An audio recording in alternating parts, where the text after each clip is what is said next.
रायगड जिल्ह्यातून एक धक्कादायक बातमी समोर आली आहे। पोलीस दलात एकाच वेळी 6 कर्मचाऱ्यांवर निलंबनाची कारवाई करण्यात आली। हे आदेश दिले आहेत जिल्ह्याच्या कडक आणि डॅशिंग पोलीस अधीक्षक आचल दलाल यांनी। पण प्रश्न एकच की नेमकं घडलं काय? तर घटना आहे 1 एप्रिल 2026 ची। रोहा तालुक्यातल्या वरसगाव कमानी परिसर तिथं रस्त्याच्या कडेला उभी असलेली एक महिंद्रा बोलेरो पिकअप गाडी। सामान्य दिसणारी ही गाडी, पण आत काय सापडलं ते धक्कादायक होतं।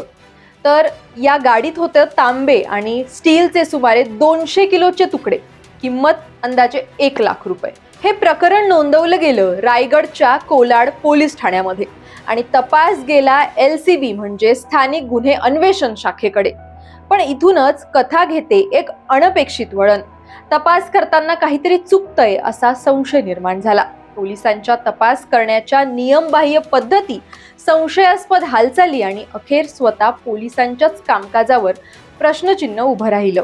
या प्रकरणात पोलीस उपनिरीक्षक अविनाश पाटील, हवालदार संदीप पहलेकर आणि 4 पोलीस कर्मचारी पिंगळे, ओमले, सोनकर आणि वाघमोडे यांच्या भूमिकेवर गंभीर आक्षेप नोंदवले गेले। यानंतर SP आचल दलाल यांनी तातडीचा निर्णय घेतला। त्यांनी या 6 जणांना तात्काळ निलंबित केलं।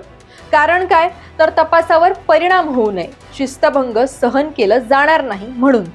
निलंबित कर्मचाऱ्यांना रोज 2 वेळा हजर राहण्याचे आदेश देण्यात आलेले आहेत।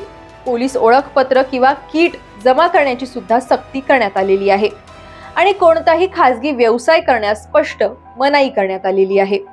या 6 पोलिसांवर आता विभागीय चौकशी लागलेली आहे। मात्र मोठा प्रश्न अजून सुद्धा अनुत्तरितच आहे।